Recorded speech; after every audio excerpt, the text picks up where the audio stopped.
Salut à toi, j'espère que tu vas bien. Moi, je vais bien par la grâce de Dieu. J'espère que ta famille aussi et que tu prends bien soin de toi. Moi, c'est Docteur Irénée Fautier. Pour toi qui ne me connais pas encore, médecin neurologue, responsable de la page santé au quotidien avec Irénée F sur YouTube où tu trouveras plein de vidéos par rapport à la santé sur différents thèmes.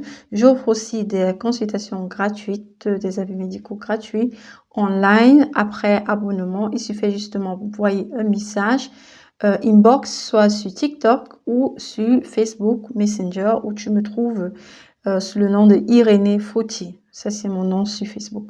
Alors, déjà, je rends gloire à Dieu pour ceux qui ont déjà pu être aidés. Et je vous remercie aussi infiniment pour votre soutien, pour tous ceux qui me soutiennent. Sa mère davantage a fait des vidéos pour vous. Alors, aujourd'hui, je viens avec quelque chose de très important. Il s'agit de l'épilepsie. Alors, parfois, les patients épileptiques ainsi que les parents se trouvent souvent dans une situation de panique. Alors, pourquoi? Parce qu'ils se posent la question, alors, il fait une thérapie, mais malgré la thérapie, il continue à faire des crises épileptiques.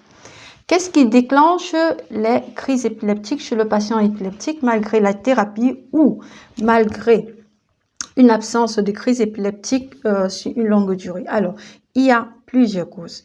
La première des choses, soit la thérapie n'est plus adéquate, parce que la thérapie de l'épilepsie, il y a beaucoup d'anticonvulsifs, et ceci peut être adapté en fonction de l'électroencéphalogramme. De deux, soit le patient il a oublié sa thérapie, il ne prend pas régulièrement les médicaments. De trois, généralement, soit il a une infection, ça c'est un trigger. Si le patient il fait une infection, il peut faire une crise épileptique.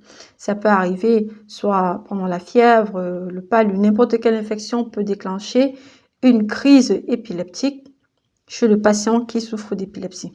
Donc, dans ce cas, il faut soigner l'infection et généralement, avec le traitement de l'infection, tout retourne à la normale. De quatre, il y a le manque de sommeil. Le manque de sommeil, c'est quelque chose de très dangereux chez le patient épileptique parce que même chez la personne qui ne souffre pas d'épilepsie, un manque de sommeil peut vous créer une crise épileptique. De quatre, vous avez le stress. Le stress aussi, c'est un facteur très important qui peut déclencher une crise épileptique déjà chez le patient épileptique. Ça peut augmenter les crises.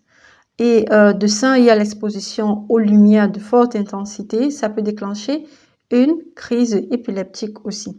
Et puis, il y a aussi l'alcool. L'alcool, c'est quelque chose, c'est pas bien pour le système nerveux. Ça peut redéclencher une crise épileptique chez le patient épileptique. C'était tout.